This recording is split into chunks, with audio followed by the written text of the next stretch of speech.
We'll have a look at this. Oh wow, shit. We transitioned into the correct zone. This is it. This is the guy.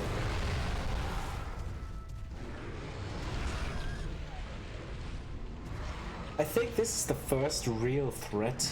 First threat in this game. A monster that actually does something that can really kill you. Alright, let's consume some stuff. Uh-oh. Alright. Time for games are over. Let's watch his moveset first. Try and see what he does.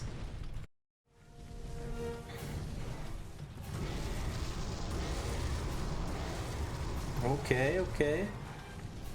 Flash bomb? Doesn't do anything. No, he's just flying away. Oh my god. Hello and welcome, dear hunters. This is the 6th monster we will be hunting. There was one monster I didn't have a quest for that comes before Rathalos. However, we will wait for that quest till it shows up. Yes, this big boy is a mess. Holy shit. I had so many problems in the first hunt that we will just focus on some learning moments here at the start. Since we're just getting to know it, I won't emphasize specific attack patterns yet, but this big red needleberry is very dangerous, and we will learn why in a few short moments. At the beginning, I'm just taking my distance, watching some attacks, and he surprises us with his infamous charge attack that you cannot predict. You can't judge by anything he does when this thing comes out. Also, we have a flee counter. This guy likes to travel a lot, run away from us a lot. And yeah, we will see how far that goes up in the first hunt. It did take us 3 hunts in total to bring this thing down.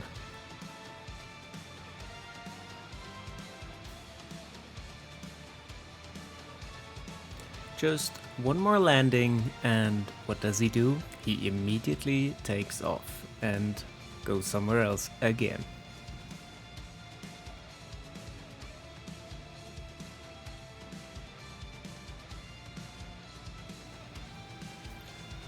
Alright, so let's focus on our first death. There's not much we could have done about that charge. We try to heal up, but he immediately comes to us and breaks our composure with a wind gust into a tail swipe that actually just stuns us and follows up with a fireball and directly into a charge. There's not much we could have done about that, just maybe running further away for healing up. Yeah. After we come back to the area, he thinks, yeah, it's a good idea to move now.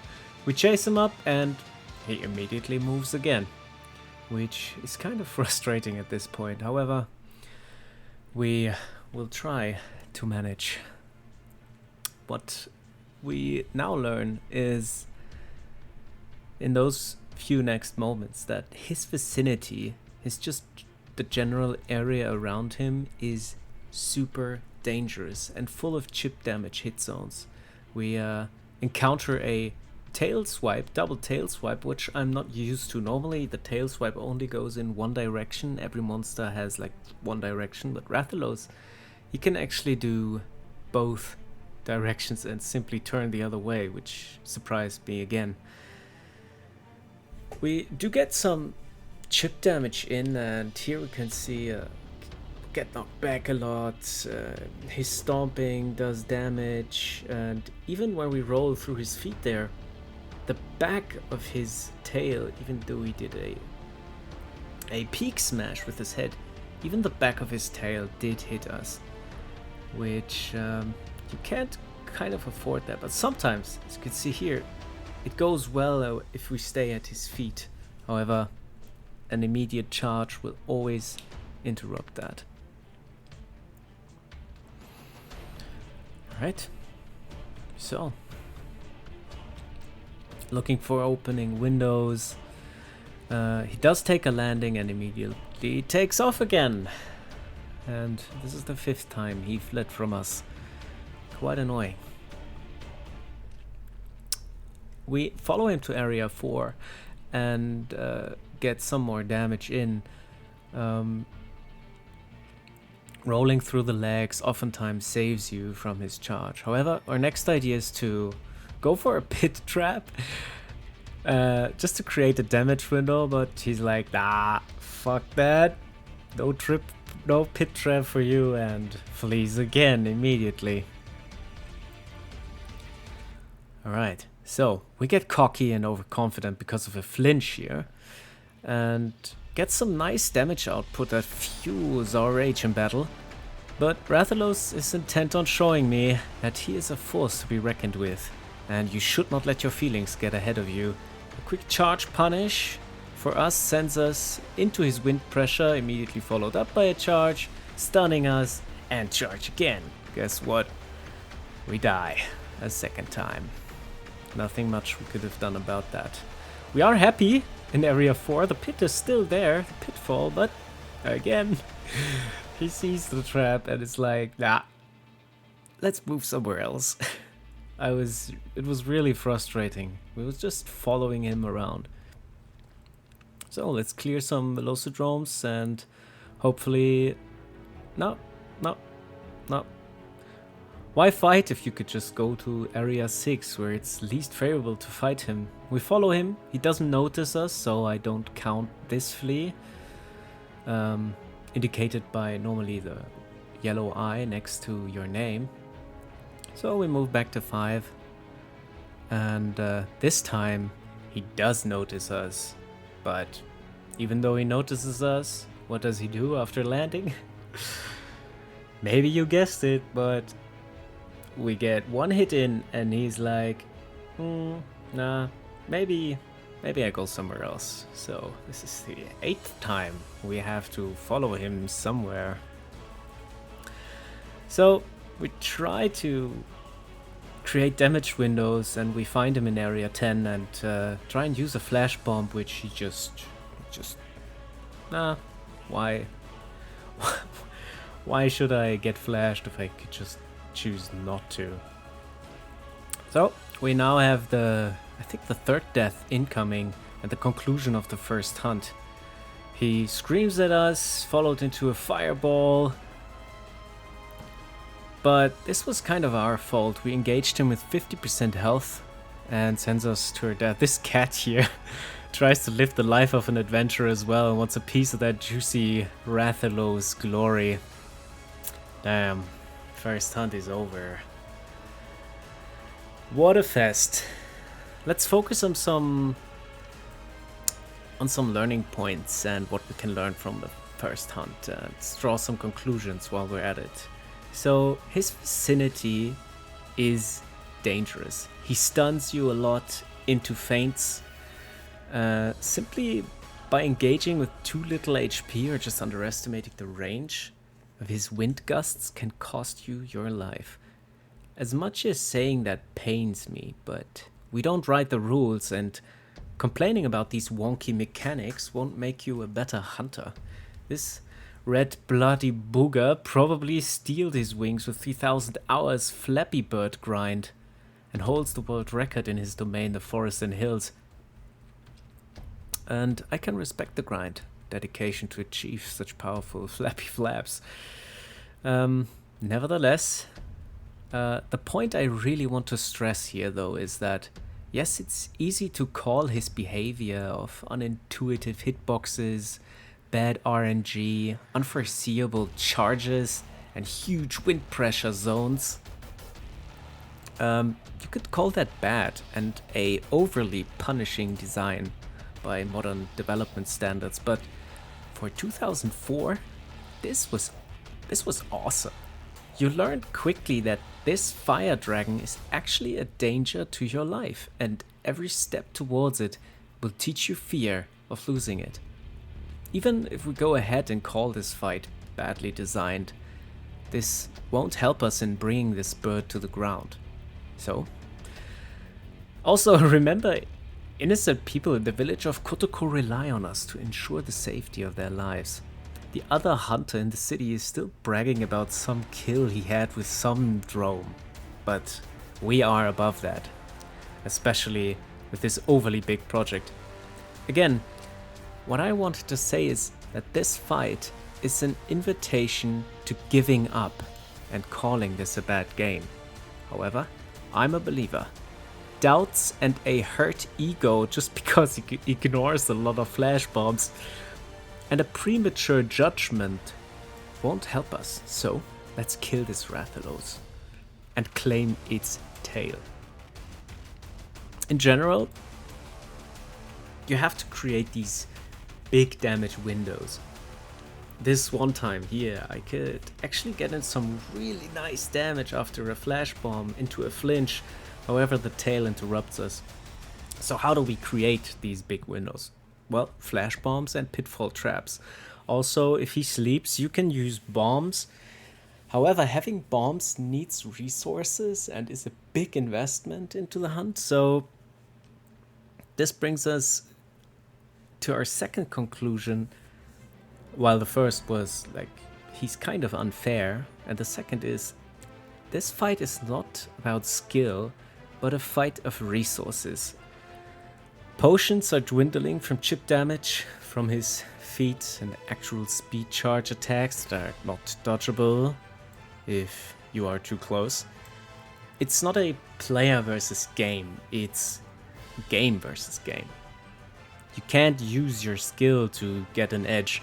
You have to use the options the game gives you to beat the game. You can't just rely on what you are used to. So that's what we did. We actually got his tail, which made me really happy. And here we have a big combo. That's why I slowed it down, which also sends him to the ground. We quickly move to his head to do some more damage, but he evades our most damaging slash with raising his head and punishes us again with a fireball. He doesn't care if you want to do damage or if you got enough time to evade. Quick roll to the head, saving some time for good damage.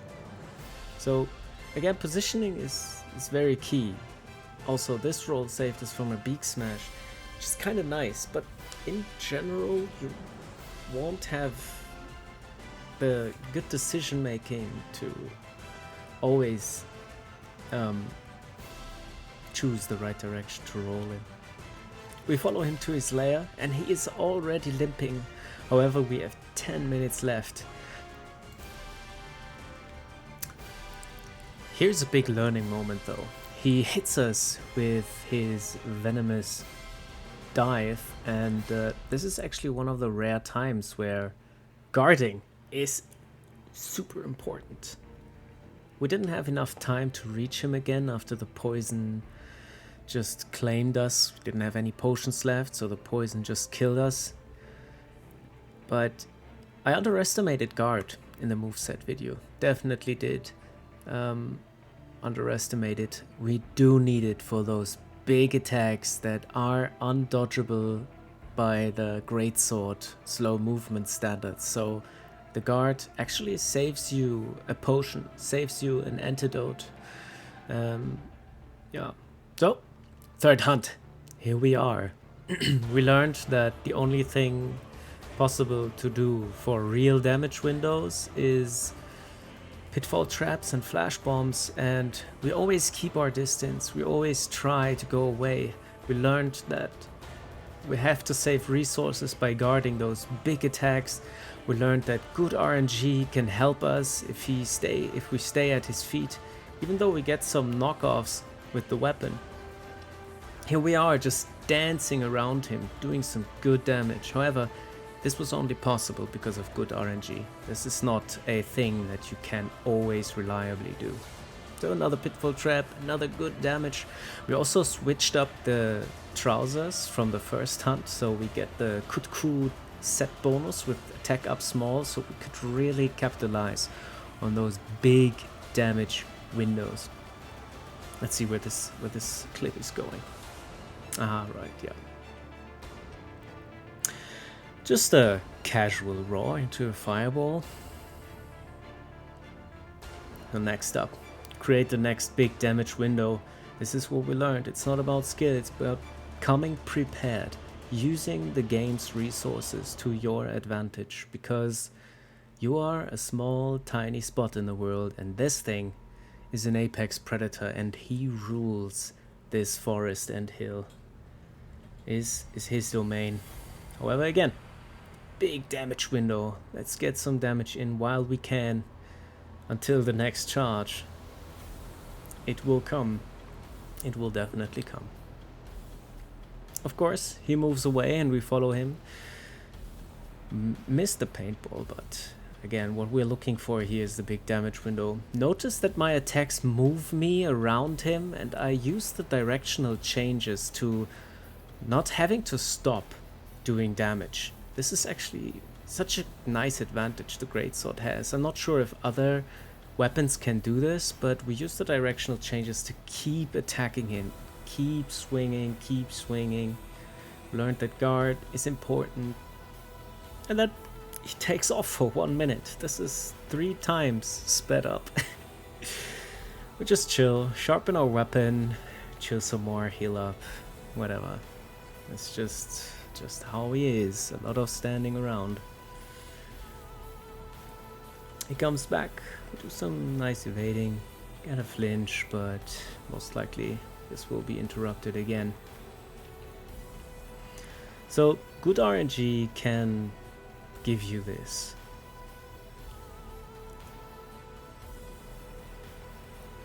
Alright, this is getting into the final stage of the fight.